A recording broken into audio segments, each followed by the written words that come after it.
समारंभात उपस्थित मुख्याध्यापिका, शिक्षकगण आणि माझे मित्रमैत्रिणी, माझे नाव वैष्णवी सुभाष टोकळे आहे. मी कक्षा 7वी ब मध्ये शिकते आणि आज मी जन्मजात नेता याविषयी बोलणार आहे. तर चला सुरुवात करू. पौर्वात्य आणि पाश्चिमात्य देशातही आपल्या बुद्धिमत्तेच्या जोरावर ते पुढेच राहिले. लहानपणी आपल्या सोबतांची तर ते राजत होते. मी राजाचाही राजसम्राट आहे असे म्हणत ते तळमज लावून जिना चढत पूजागृहापर्यंत जायचे आणि तिथे राजासारखे करवंदी मामाचा वाडा चिरवंदी चांदोबा चांदोबा झोपलास का. बाय दादू. Bye bye. चांदोबा चांदोबा.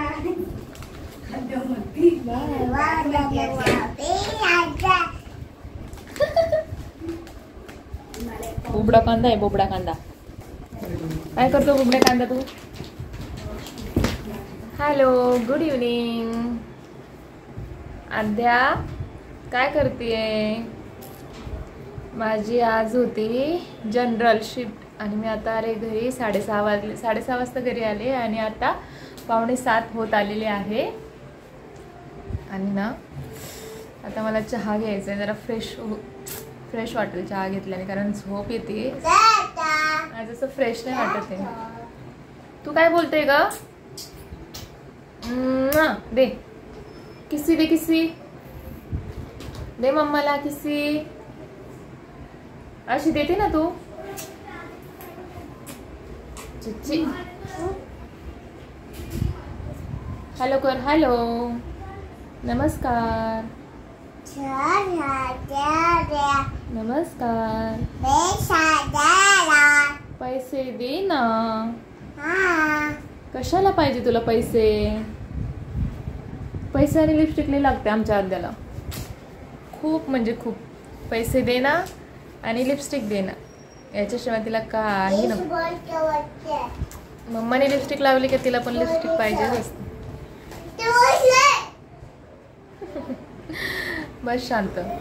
तर आज आम्ही दरवर्षीप्रमाणे थोडंसं इकडं हिवाळा चालू झालेला आहे. थोडीशी थंडी पडली मुंबईमध्ये, पण त्या निमित्ताने स्पाईन वगैरे पेन होऊ नये म्हणून आणि थोडंसं गावाला तर आमचे सगळ्यात अगोदर लाडू बनवून झालेले आहे. तर आम्ही आता बनवतो आहे. आईने आम्हाला मेथीचं पिठाचं म्हणजे प्रीमिक्स सगळं तयार करून दिले.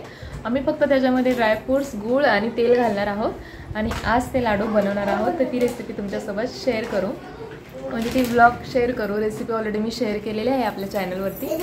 So stay tune. ते नाही घ्यायचं. ते नाही घ्यायचं. हात नाही लावायचा. मम्मा कसं दाखवणार मग? कसं शूट घेणार मम्मा? नाही घ्यायचं. अभ्यास करायचा. दादा बघ कसा अभ्यास करते. दादा बघ कसा अभ्यास करते.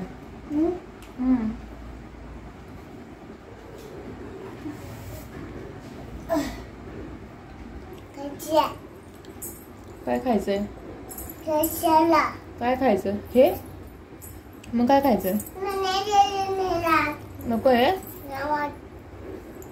अरे दादा बघ कसा अभ्यास करतो.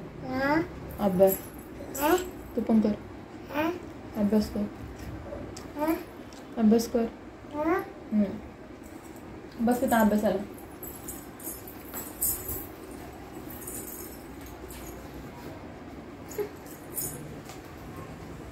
वन टू 3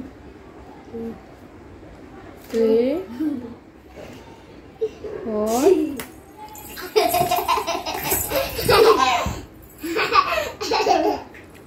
वेडी पोरगी वेडी.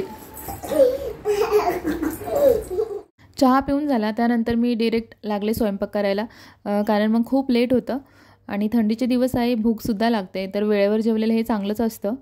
त्यानंतर शिफ्टमध्ये ड्युटी असते, त्याच्यामुळे आपण व्यवस्थित वेळेवर नाही जेवलं तर त्याचाही परिणाम होतो. तर भाकरी झालेल्या आहे आणि आर्यनसाठी एक चपाती बनवून घेतली आणि थोडा भात करून घेतला. भाकरी आणि भाजी झाली बनवून आता, आणि आता 8 वाजले. तर आता कपडे वगैरे थोडे सकाळचे राहिले तेवढे वॉश करून मग आता ताईंच्या घरी जायचं. आता कपडे धुवून है ना आद्या, हो की नाही? कोणी धुतले कपडे? बकेट भर कपडे आद्याने धुवून काढले है ना आद्या? तू धुतलेस ना? तू धुतले? हा, सकाळपासून किती ड्रेस चेंज करते? ए आगाऊ. तर आत्ताच आमचे जेवण पण झाले, कारण मॉर्निंग शिफ्ट असल्यावर बहुतेक वेळा मी लवकरच जेवण बनवते आणि लवकरच जेवणाचा प्रयत्न करते, कारण दुसऱ्या दिवशीसुद्धा लवकर उठायचं असतं. तशी उद्या तर माझी सेकंड शिफ्ट आहे, तरीसुद्धा आज लाडू बनवायचे आहे तर लेट होणारच झोपण्यासाठी. पण म्हटलं आधी जेवण करून घेऊया. तर आता सर्व आवरलं, जेवण झालं, भांडी पण झाली, लादी क्लीन करून झाली आणि आद्याला इथे वरती दादा राहतात ते घेऊन गेले. आता तिला परत माझ्यासोबत घेऊन जाते तिकडे, आर्यनलासुद्धा घेऊन जाते, त्याचा पण अभ्यास झाला आहे. आणि 9 वाजून बरोबर 10 मिनिट झालेले आहे. सो चला आता आपण निघूया. बघू शक्य होईल तेवढं मी नक्कीच शूट करण्याचा प्रयत्न करते. So stay tune. आता मी आले आमच्या ताईंच्या घरी. ही वैष्णवी आहे. वैष्णवी आणि अभ्यास करत होते, कारण त्यांचं स्पीच होतं, तुम्ही बघितलंच असेल सुरुवातीला त्या स्पीच देत होत्या. आणि हा गूळ आहे. आता हा गूळ चिकीचा घ्यायचा नाही, लाडू बनवायचे असेल तर आपल्याला हा असाच गूळ घ्यायचा असतो. मी ते गूळ आता चिरून घेते आहे आणि पूर्ण 4 किलो गूळ घेतलेला आहे, कारण प्रमाण पिठानुसार असतं, आपल्याला किती गोड हवं ते व्यवस्थित मग होऊन जातं. तर आद्यासुद्धा इथे मध्ये मध्ये करत होती, त्यामुळे म्हटलं चला व्हॉइस कवर देऊया, कारण बाहेरचा जो साऊंड होता तो येत होता आणि मग तुम्हालाही व्यवस्थित ते समजलं नसतं. तर गूळ घेते मी ते चिरून. आणि हे जे पीठ आहे जे तुम्ही आता बघता आहात ते आमच्या आईनेच याचं प्रीमिक्स बनवून दिलेलं आहे. तर आपण मेथीचे लाडू बनवत आहोत. याची रेसिपी मी ऑलरेडी आपल्या यूट्यूब चॅनलवर टाकलेली आहे, त्यामुळे सर्व डिटेल्स मी इथे देत बसली नाही आहे. पण म्हटलं चला आता व्लॉगमध्ये आपण हे सांगूया, कारण हे गावावरूनच पीठ आम्हाला दळून दिलेलं आहे. जसं की बघा, समजा गहू 2 किलो घेतले असेल तर 1 किलो उडद डाळ घ्यायची आहे आणि अर्धा किलो मेथी घ्यायची आहे. मेथीला भाजून नाही घ्यायचं, फक्त तशीच दळायची आहे जसं की आपण पीठ दळतो त्याप्रमाणे. आणि गहू आणि उडद डाळ जी असते ती भाजून घ्यायची आहे आणि भाजून मग ती चक्कीमध्ये दळून आणायची आहे. जसं दळतो ना, तर आपण चपातीचं पीठ असतं तेवढं बारीक नाही दळायचं आहे, थोडं जाडसर ठेवायचं आहे, मीडियम असं ठेवायचं आहे. तर आता इथं आम्ही ना तेल टाकून घेतो, एका पातेल्यामध्ये तेल घेतलं आहे आणि इथे 4 बॅग आपण तेल टाकणार आहोत, कारण लाडूचं जे पीठ आहे ते जवळजवळ 5 किलो आहे, कारण त्याच्यामध्ये खारीक, खोबरं, काजू, बदाम हे सगळं टाकून ते एक्स्ट्रा होतं. तर मग परत विचार केला की 4.5 बॅग आपण तेल टाकूया. तर इथे आम्ही पूर्ण 4 बॅग आणि मग पुन्हा हाफ बॅग आपण तेल यामध्ये ओतून घेतलं आहे. पण व्हिडिओचा जर लास्टपर्यंत तुम्ही बघितलं तर तुम्हाला समजेलच, मी पुढे सांगेल तुम्हाला, कारण पूर्ण 5 बॅग तेल हे लागणारच होतं. तर उगाचच आम्हाला नंतर वरून मग तेल गरम करून टाकावं लागलं.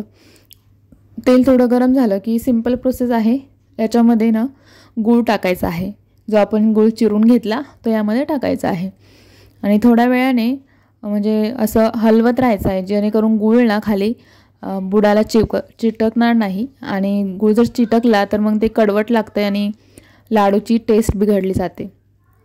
तर तोपर्यंत गूळसुद्धा इथे होतो आहे, असा व्यवस्थित तेलामध्ये पगळतो आहे. ह्याच्यामध्ये डिंकसुद्धा आम्ही तळून घेतलेला आहे आणि तेव्हाच सगळं ड्रायफ्रूट्स, खारीक, खोबरं सर्व मिक्स केलं. आता फक्त आपल्याला गूळ हा छान मेल्ट झाला तेलामध्ये, जसं की तुम्ही बघत आहात. आता मी गॅस बंद करून घेतला आहे आणि आता हे थंड होण्यापूर्वीच दुसरीकडे याला गॅसवरून उतरून घ्यायचं आहे आणि मग आपण हे जे आपलं प्रीमिक्स आहे, जे पीठ आहे तयार झालेलं आहे, त्याच्यामध्ये आता हे हळूहळू करून ओतायचं आहे. एकदम असं ओतायचं नाही आहे, जसं की तुम्ही बघत आहात. आता हळूहळू असं ओतायचं आहे. सुरुवातीला असं वाटतं की अरे हे खूप जास्त होईल, खूप जास्त तेल झालं आहे आणि पीठ खूप कमी आहे. पण काय होतं, ते व्यवस्थित असं मिक्स करायला लागतं, खूप ताकद लागते याच्यासाठी. व्यवस्थित मिक्स झालं पाहिजे, कारण ते ना चिकट असतं ना, तर व्यवस्थित हलवलं जात नाही आणि मिक्स न झाल्यामुळं मग कुठेतरी ते टेस्टसुद्धा आपल्या लाडूची बिघडू शकते. तर छान व्यवस्थित असं मर्ज करून घ्यायचं आहे, असं छान मिक्स करायचं आहे अगदी. आणि त्यानंतर ना पुन्हा आता जरी पातळ दिसत असेल ना, ते नंतर मग घट्ट होतं आणि खूप गरम गरमच आपल्याला याचे लाडू वळवून घ्यायचे असतात, कारण जर हे गार झालं ना तर मग पुन्हा ते पावडर फॉर्ममध्ये होतं आणि मग त्याचे लाडू वळायला खूप अवघड जातं. मग नंतर एवढं टाकल्यानंतर सुद्धा तुम्ही बॅटर बघू शकता, आता पातळ वाटतंय, त्यानंतर ते घट्ट होतं. आणि मग त्यानंतर आम्ही जे उरलेलं बॅग होते, जसं की आपण 4.5 बॅग तेल घेतलं होतं, तर ह्याच पातेल्यामध्ये पुन्हा अर्धी बॅग तेल घेतलं, जे उरलेलं काढून ठेवलं होतं साईडला ते घेतलं आणि पुन्हा गॅसवर ठेवलं, गरम केलं आणि मग पुन्हा ह्याच्यामध्ये टाकून छान असं मिक्स करून घेतलं. चांगलं एकजीव झालं आणि मग आम्ही ताईने, मी आणि भाऊनीसुद्धा थोडी मदत केली आम्हाला लाडू वळवण्यासाठी. तर अशा प्रकारे लाडू आपल्याला पाहिजे तशा आकाराचे, पाहिजे तशा प्रमाणामध्ये घेऊन असे बनवून घेऊ शकतो आपण. आणि एक लाडू सकाळी नाश्त्यासाठी खाल्ला तर भूक लागत नाही, कमीत कमी 4-5 तास तरी. आणि थंडीच्या दिवसात हे पौष्टिक असतात, आपल्या हाडासाठी वगैरे, पाठीसाठी खूप मस्त असतात. घरी आलो, आता 1 वाजलेला आहे. आणि आम्ही आता घरी आलो आहोत. तर सर्व लाडू वगैरे बनवून झाले. आद्याला पण झोप आलेली आहे, त्यामुळे ती रडती आहे. तर आता मी व्लॉग इथे सेंड करते. So bye, take care.